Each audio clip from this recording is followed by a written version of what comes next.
Hey all, Starshin here. This video is for all base game players. I want to go through the super basic stuff which you should know before you jump into your first Cities and Knights game. Let's check this out.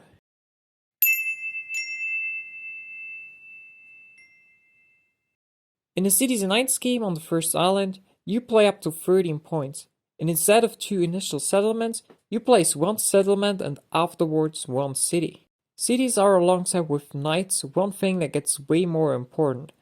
That's also why the expansion is called Cities and Knights. There are also many new cards added to the game. When you're supposed to get 2 sheep, 2 wood, or 2 ore from your city, you get 1 sheep and a cloth, 1 ore and a coin, or 1 wood and a paper instead. Cloth, paper, and coins are the so-called commodities. With those, you unlock the brand new city improvements. In real life, you would get one of those fancy blocks, which shows your progress. There are 3 different city improvements, 1 for each commodity. With cloth, you unlock the yellow improvements, which is also called trade. Coin belongs to prolific and the blue color, and paper and green are for the science improvements. All 3 basically work the same. The first level always costs 1 commodity, the second level 2, and so on. With reaching the 3rd level, you get a bonus, which you can use the rest of the game and which I will explain a bit later. The 4th level gives you the ability to upgrade one of your cities to a metropolis, which gives you 2 extra victory points. With reaching level 5 for one of the tech trees, you lock that metro for you, or you steal it from one player who reached level 4 before you. On top of that, with unlocking city improvements, you increase your chance of getting progress cards, which replace the development cards of the base game. That brings me to my next topic. In Cities Knights, you have 3 instead of 2 dices. A white and a red dice from 1 to 6, and an action dice. The action dice has 4 different symbols on it. 3 times it shows the barbarian ship, and 3 times a castle, each colored in one of the 3 colors, yellow, blue, and green. Whenever one of the castles rolls, each player has the chance to get a progress card, depending on the color of the castle, the red dice, and how far a player advances in the corresponding tree. I want to explain that with an example to make it less confusing. This turn we roll the blue castle together with a 3 on the red dice, like on the picture.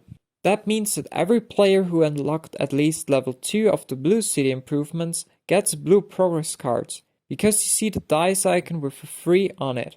Different to the base game, in this game mode, you can only have a maximum of 4 progress cards, and you can play as many as you want in one turn, which makes surprising moves and combos possible. There are 2 VP cards.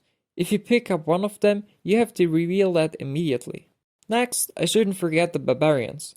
The black ship on the action dice moves the Barbarian ship 1 tile closer towards Catan. Before the Barbarians haven't arrived at least 1 time, the rubber stays on the desert, which means no one can steal a card from anyone.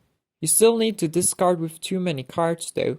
Whenever the Barbarians arrive, they immediately attack the island.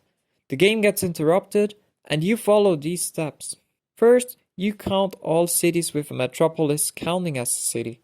This is the strength the Barbarians attack with. Second, you count all your active knights, which is the strength of Catan.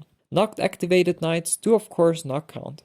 In this game mode, you're supposed to build knights for an ore and a sheep, similar to settlements, but you don't need any space between a knight and the other knight or a settlement, like you see it at the example board. After you build a knight, you activate it with a wheat, so that they can save your city. You can also upgrade an existing knight, so that it counts as 2 knights.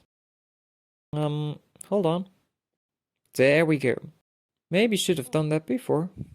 Getting back to the attack now. After the counting, you compare the strength of the Barbarians and Catan. There are 2 possible outcomes now. If the Barbarian strength is higher, Catan lost the battle. That means the player or the players who have the least active knights and have at least 1 city have to destroy one of them of their choice and place a settlement on the same spot. A metropolis doesn't count as a city in this case.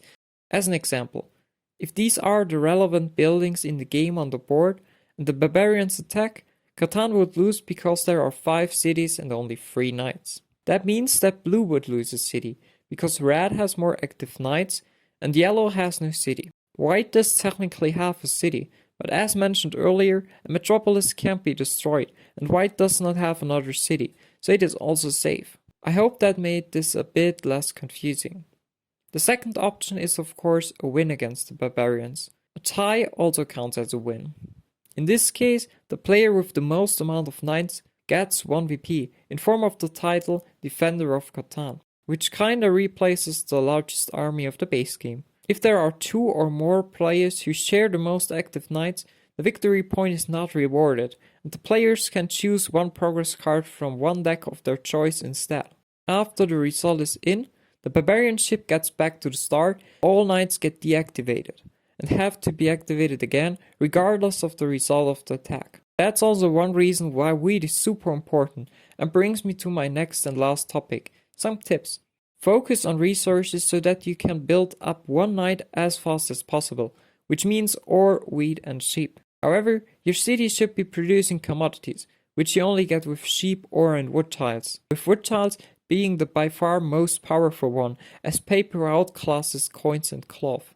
That's because of the bonus you unlock of the 3rd level, which I talked about earlier.